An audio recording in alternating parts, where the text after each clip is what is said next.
Lucas capítulo 22, versículo 39, e nós vamos estender a leitura até o 46.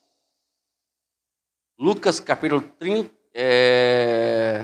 22, versículo 39 ao 46, diz assim: E saindo Jesus foi, como de costume, para o Monte das Oliveiras. E chegando ao lugar escolhido, Jesus disse: Orem para que vocês não caiam em tentação. E ele, por sua vez, se afastou um pouco e de joelhos orava, dizendo: Pai, se queres, afasta de mim esse cálice. Contudo, não se faça a minha vontade, mas a tua. Então, lhe apareceu um anjo do céu que o confortava. E, estando em agonia, orava mais intensamente. E aconteceu que o suor dele se tornou como gota de sangue caindo sobre a terra. E, levantando-se da oração, Jesus foi até onde os discípulos estavam, os encontrou dormindo de tristeza e disse: Por que vocês estão dormindo? Levante-se e ore para que não caiam em tentação. Hoje eu quero falar de um tema muito interessante. Diz: como eu estou quando eu me confrontar com as adversidades? É uma pergunta que Deus me fez há um tempo atrás e eu transformei isso numa mensagem. E se a gente for olhar o contexto bíblico, você vai ver que Jesus está falando algo, tanto o contexto anterior como o contexto posterior, vai ver que Jesus estava dando uma advertência para os seus discípulos. No versículo anterior, ele aqui no versículo, ainda no capítulo 22 ainda, no versículo 3, ele fala que Satanás entrou em Judas, chamado Iscariote, que era um dos 12. Então, ali ele estava ensinando que Satanás estava trabalhando sobre os seus discípulos e entrou em Judas para posteriormente trair Jesus. Mas também, aqui no versículo 31, também podemos observar isso com muito cuidado. Simão Pedro, eis que Satanás pediu para peneirar com vocês como trigo. Vejamos que Satanás tinha um plano. Ele conseguiu fazer entrar no coração de Judas. E agora estava querendo entrar no coração dos discípulos e especificamente no coração de Pedro. E agora Jesus que pega os discípulos, pega os três, Pedro, João e Tiago, e leva eles para o Monte das Oliveiras. O momento que vai acontecer depois, todos nós sabemos, que Jesus seria preso e a partir de então seria julgado. Na cronologia moderna aí do homem, não vou dizer, irmãos, eu sou muito chato em termos de cronologia, que o pessoal faz aqui fora, o que a Bíblia apresenta. Mas vamos usar a cronologia do mundo. Numa quinta-feira, Jesus desce, ali do Monte das Oliveiras, ele é preso. Aí, a partir de então, ele é julgado e depois ele é morto, ele é crucificado. Mas o que chama atenção é que Jesus estava agora nesse monte, ensinando os discípulos algo muito profundo, que todos nós precisamos aprender a cada dia, a colocar em ação as nossas orações. Irmãos, ninguém aqui conhece o que vai acontecer amanhã. Eu não sei o que vai acontecer amanhã. Eu não sei o que o diabo está planejando para mim. O que os demônios estão agora planejando, ou a emboscada que ele está querendo criar lá fora. Tem uma passagem bíblica, não lembro agora o capítulo, me perdoe, mas está em 2 Reis, e fala que o rei Ciro ficou irado, porque ele colocava uma emboscada para pegar o povo de Israel. Aí Deus, intermédio de Eliseu, avisava, não vai para esse caminho, tem uma emboscada lá. Aí o rei Ciro ficou invocado, irmãos. Invocado, tem um X9 aqui no nosso meio. É um X9 aqui que está revelando para o povo de Israel que estamos colocando emboscada. Aí levantou-se alguém e disse: não, rei. Lá existe um determinado senhor chamado Eliseu, o profeta, que quando tudo que o senhor pensa na sua câmara de dormir, lá no seu quartinho, na sua cama, Deus revela a ele. Revela a ele. E aí o rei ficou tão revoltado que foi até onde Eliseu estava. E levou um exército para poder acabar com Eliseu. Imagine só, o que um profeta de Deus faz, né? Ele revoluciona mesmo, né? E aí ele foi lá. Quando chegou lá, o jovem de Eliseu viu aquele exército. E meu mestre, olha só a situação, meu mestre. Calma, rapaz, maior que está conosco do que está com eles. Aí Eliseu vai, ora, nós já sabemos que ele ora, peça que o Senhor abre os olhos desse menino, rapaz. Para ele poder enxergar o mundo espiritual. Aí ele consegue enxergar uma carruagem de anjos, de fogo, em volta deles. E aí Deus dá a vitória para eles. O que eu quero explicar com isso? Aqui existem cogitações dos demônios contra nós. Tudo que ele quer é colocar emboscada para a gente. Ele quer nos prejudicar, ele quer nos tirar do foco, ele quer nos tirar do propósito de Deus. Isso acontece constantemente. Por isso que nós temos que sempre estar vigiando. Como diz lá o apóstolo Pedro na sua primeira carta, no capítulo 5, versículo 8, vigie e orem. Ou melhor, sede sóbrio e vigilante, porque o diabo, o seu adversário, o seu inimigo, ele anda ao redor de vós, querendo vos estragar como leão. O diabo, tudo o que ele quer é acabar com a humanidade. Eu falei aqui anteriormente sobre o capítulo 46 de Isaías, sobre aquele propósito que Deus, desde o princípio, já criou um propósito para a gente. Só não aconteceu nada conosco, porque o propósito de Deus permanece de pé na minha e na sua vida. É por isso que estamos aqui, amados. Eu falo isso por mim mesmo. Se fosse eu olhar por mim mesmo, eu não estaria aqui hoje. Ou prontamente todos nós não estaríamos aqui hoje. Se nós formos olhar pelos nossos erros, por tudo que fizemos de errado na vida, a gente vai ver que nós não merecíamos nada, mas Deus, pela sua graça e infinita misericórdia, Ele tem nos guardado. E aqui estamos. Então Deus sabe disso. E por isso que Ele manda a gente orar, por isso que Ele manda a gente vigiar, porque Ele sabe que o diabo ele vai aprontar conosco. E o mundo espiritual, só quem conhece quem é os seres espirituais. Nós não conseguimos chegar porque nós não chegamos, porque nós sempre estamos focados naquilo que nós vemos. E por nós estarmos focados por aquilo que nós vemos, nós não vamos conseguir enxergar o que o diabo está fazendo nesse mundo afora. Se nós formos olhar, amados, eu queria até fazer um desafio com vocês, né? Faz um desafio com Deus. Senhor, deixa eu dar uma olhadinha só um pouquinho no mundo espiritual. Bom, se você estiver preparado para poder olhar, né, amado? Né? Tem que estar preparado para o negócio, né? Né, pastor? Se não estiver preparado, vai tomar um susto danado. Vai vir uma cambada de demônio, uma legião de demônio, só com a espada. Eu vou matar ele, né? E está o anjo. Ele não vai tocar, não. Ninguém te ordenou fazer isso. Rapaz, quem manda aqui é Deus, quem manda aqui é o soberano, é o eterno. Você não vai fazer isso, não. É assim que vive isso, mais ou menos.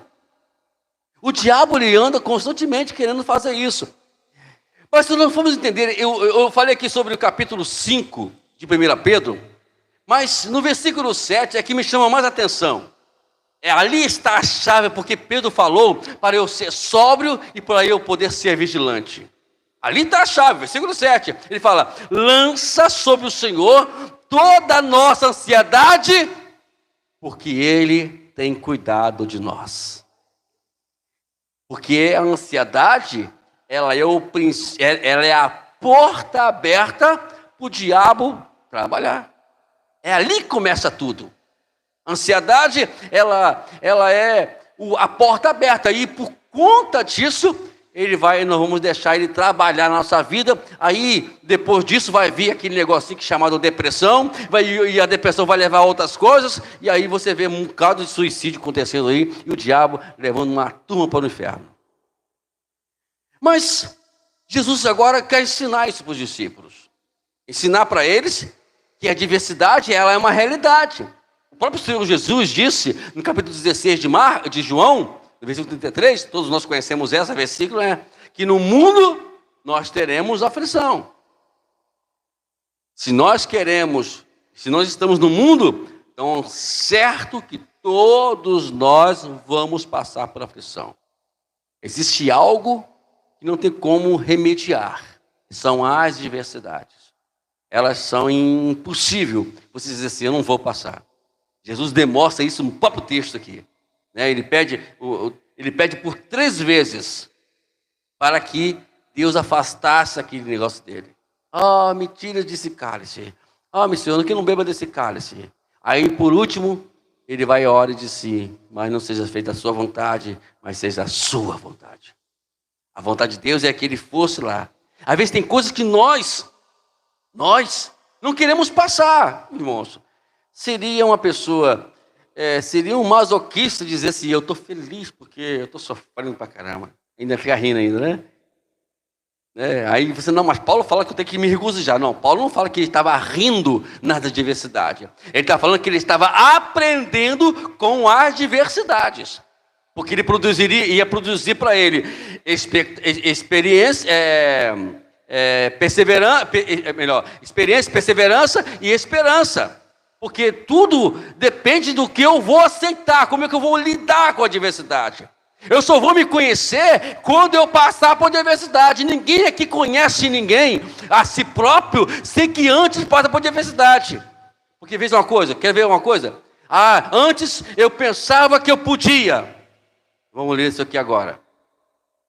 Pedro falou, nunca te negarei, Jesus.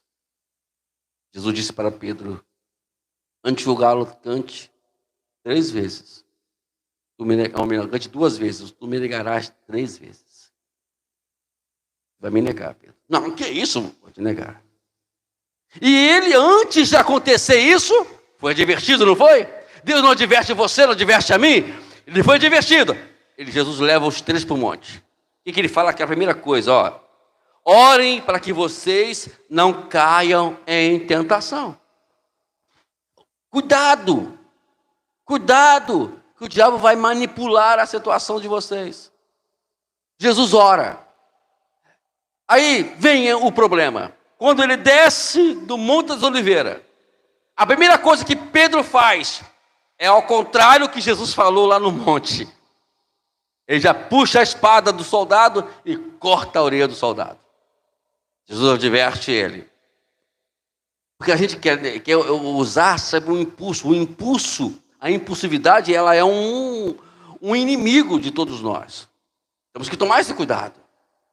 Se nós não dominarmos nossos impulsos, nós vamos cometer tolices, vamos falar tolices, vamos magoar pessoas, vamos fazer coisas que a qual nós depois que vai pensar na besteira que foi feita.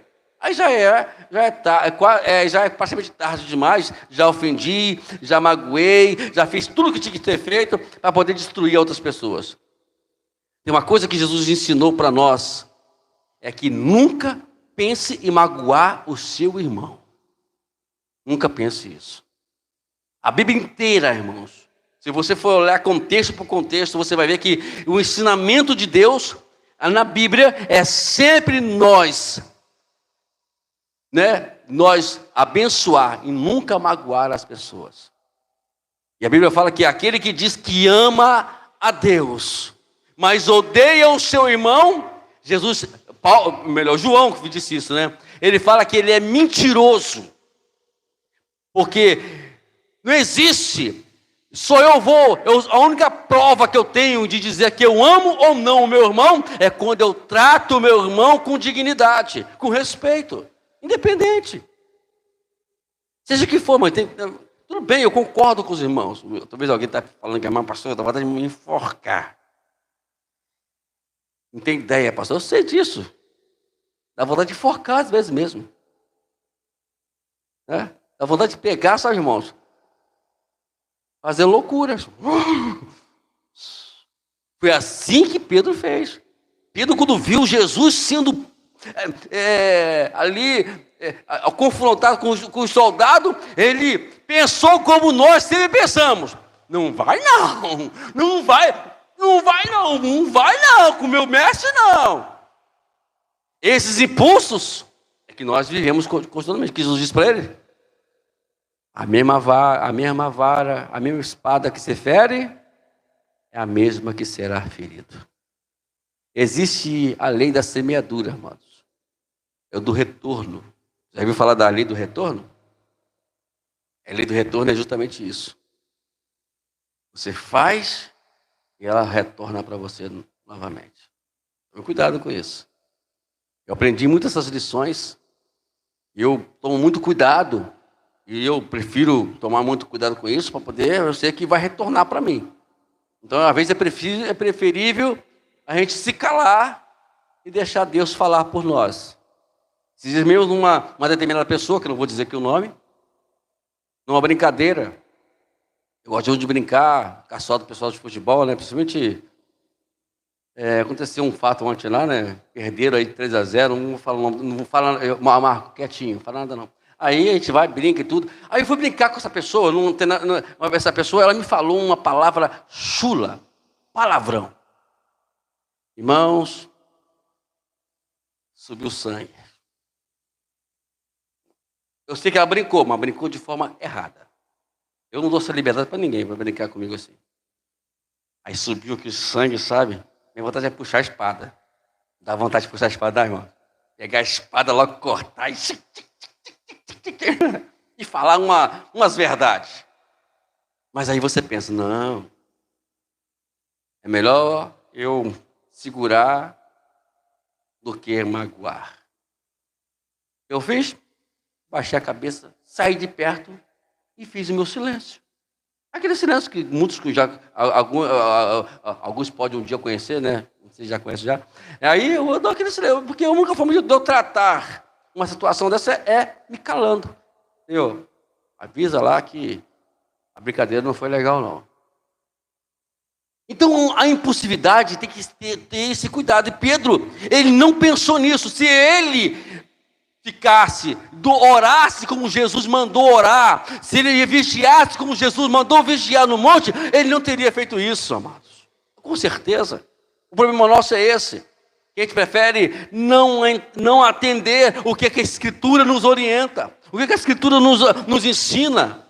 E aí, chega na hora do confronto com a adversidade, eu vou agir de forma completamente contrária àquilo que Deus nos orientou. Teve uma vez, uma irmã chegou no gabinete da igreja onde eu dirigi e disse, pastor, eu vou falar absurdo. Aí eu deixei ela desabafar. Você tem que deixar soltar à vontade, né?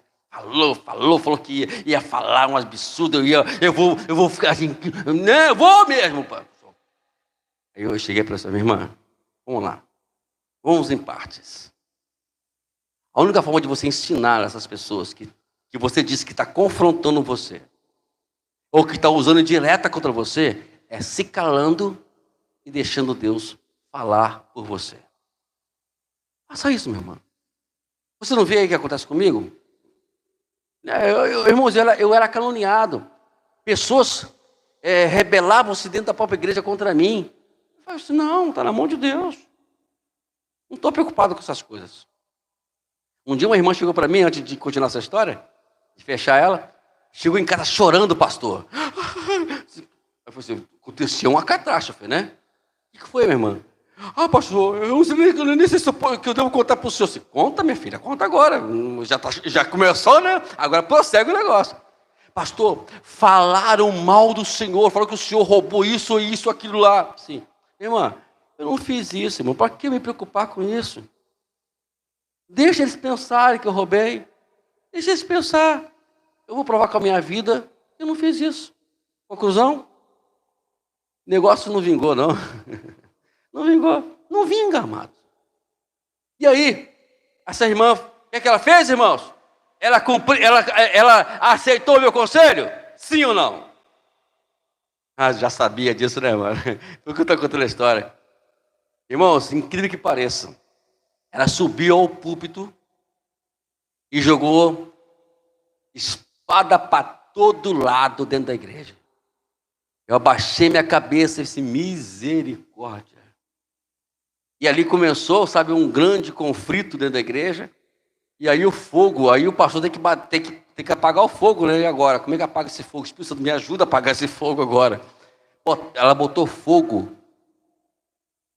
Está entendendo, amado? O que acontece? Não houve conselho, porque não ora. Porque se orar, se vigiar, o que é vigilância? Eu falo isso com muita propriedade porque eu fiz um curso de vigilante e quando eles falaram uma coisa lá que me chamou muita atenção. Vigilante, a arma do vigilante não é o 38 que ele usa lá para tirar serviço. A arma do vigilante não é isso ou aquilo. A arma do vigilante é prevenção. Essa é a arma do vigilante. É prevenção, você antecipar e ver que o mal está chegando. Mas como é que eu vou fazer isso, pastor? Lendo a Bíblia, orando, buscando ao Senhor, e Deus vai te dar direção, porque vai saber que o diabo está trabalhando. Tem aquela coisa? É um conflito de casa, briga aqui, uma briguinha ali, algo está fermentando. Quem é o inteligente nessa área agora? Sou eu, crente. Eu vou fazer? O diabo está querendo que eu rebata, mas não vou rebater. O diabo quer que eu vou lá e diga umas verdades, mas eu não vou falar. Vai falar não. Depois se conversa. E assim prossegue. Entendeu? A gente tem que entender a dimensão do local aonde está acontecendo. Batalha, amado, é batalha aqui, batalha ali, batalha em qualquer lugar. Você vai encontrar isso. O pior não é isso. Não acabou por aí não, amados. E Jesus é preso, né? E aí vem uma senhora assim, você não é um deles. Olha o que faz a impulsividade. Antes, ela é antes a vigilância. Se Pedro orasse, Pedro entender que ele precisava agora, ele tinha que testemunhar. Não, nem conheço esse homem. E por 3 vezes ele fez isso. E quando o galo canta, aí ele lembra do que Jesus falou com ele. Olha, antes que o galo cante pela 2ª vez, tu me negarás 3 vezes. Aí ele lembra que Jesus advertiu ele. E quantas vezes nós somos advertidos? Já aconteceu isso comigo, amados. Que eu fiz algo, eu me precipitei e lembrei. Tem a coisa com esse cara, a ficha cai. Misericórdia. Se eu me ligasse, se eu ficasse ligado no mistério, né? Se eu ficasse ligado naquela palavra, talvez eu não entrava nesta bagunça. Talvez eu não me precipitava. É o que acontece hoje. As precipitações são justamente porque a gente não entende o que a Bíblia está nos orientando a cada dia. Quantos de nós aqui vamos ler a Bíblia todos os dias? Às vezes nós estamos muito mais propícios a ficar vendo vídeos, lá, meus irmãos, vendo vídeos e coisas desnecessárias que não vão te ajudar em nada do que ler a Bíblia. Se você tirasse no mínimo 1 hora por dia, desliga o celular, desliga tudo, é você, Bíblia e Deus. Pronto. Você vai orar, vai buscar ao Senhor, e Deus vai falar contigo. Se não vigiarmos, quando nós nos confrontarmos com a adversidade, a gente não vai saber como lidar com elas. Paulo falou, eu falei inicialmente, né, que eu me regozijo nas adversidades, nas tribulações, é porque Paulo está dizendo, eu sei lidar com elas. E a única forma de eu poder me lidar com elas é justamente entendendo que naquele momento ali é o momento que eu tenho que vigiar e não me precipitar. Os momentos estão muito difíceis, amados. Você não tem ideia. Como nós estamos vivendo muito difícil. E cada ano, os irmãos observam que a pressão emocional está aumentando a cada dia mais. A ansiedade de você ter algo, de você possuir algo. Eu passei por isso, minha esposa está aqui, né? Eu era muito doente com isso, mano. Eu ficava angustiado, faltava dinheiro, eu ficava, né, eu não comia, eu ficava revoltado, e tal. E Deus foi, e eu falei assim, não, eu preciso resolver esse problema. E a única forma de resolver esse problema é buscando a Deus, a pessoa do Espírito Santo na sua palavra. E Deus foi nos abençoando. Foi abençoando. Então é hora de a gente, não tem jeito. O mundo, diz a Bíblia, ele está no maligno. As ideologias, o sistema do mundo é tudo... Hoje o nosso irmão Marcelo me mandou um vídeo. Né, Marcelo? Achei interessante o vídeo. Olha como está o negócio, está ficando quente, amado. O negócio está ficando quente. E o vídeo fala que o celular não vai ser mais esse negócio mais que não. É? O meu ainda tem antigão ainda. Quando os irmãos quiserem Deus tocar no coração dos irmãos, eu estou à disposição para Deus abençoar o pastor. Ó, não é mais isso não. Agora o celular agora é um trequinho desse tamanhozinho assim. O futuro, né? E que você vai colocar na parede e vai ler na parede. E se caso, ó, esse negócio é tão profundo que eu me lembrei da Torre de Babel, quando falaram sobre isso. Que você vai conversar com alguém que não fala a sua língua, e o próprio aparelho, ele vai fazer essa interpretação. Olha que coisa. Aí lembrei que o motivo da Torre de Babel não prosseguir é justamente porque embaralhou as línguas. E o propósito do diabo hoje é o quê? É unificar as línguas. Para quê? Para que ele possa agir nesse mundo. É pecado para ter celular? Não, irmão. Se quiser me dar um para mim, eu aceito com muito prazer. Não tem problema não. Não fique preocupado com isso não. É igual um dia chegou alguém para mim e disse, o chip do diabo. Não, me dá um para mim. Olha, que bom seria que botasse um chip aqui e parasse de ficar mostrando documento. Está aqui, ó. Acabou. Está o documento aqui. Irmãos, não tem esse problema não, mano. Não tem medo de chip não. Ao contrário, me ajuda, vai me ajudar muito, porque eu não vou precisar mais tirar documento, chegar numa abordagem de um policial, a sua debilitação. Está aqui, meu irmão, ó. É só você ler o chip aqui. Acabou o problema. Acabou o problema. O problema não está no chip, na tecnologia. Está quando Jesus voltar e buscar a sua igreja e nós ficarmos aqui, sabe como? Preso ao sistema do anticristo. Então, precisamos vigiar. Ore. Quantas vezes você ora por dia? Ou melhor, vou perguntar à igreja, não me responda. Eu vou perguntar, os irmãos respondam assim, para si mesmo. Quantas vezes devemos orar por dia? Não sabe?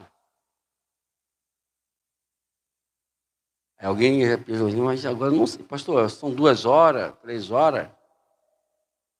Vamos fazer uma pergunta para nós mesmos. Quantas horas eu tenho que orar por dia?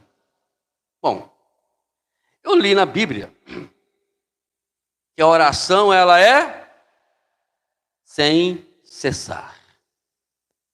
Porque cada, vamos dizer assim, milésimo que você para de falar com Deus, é o bastante para Satanás fazer uma arrueira.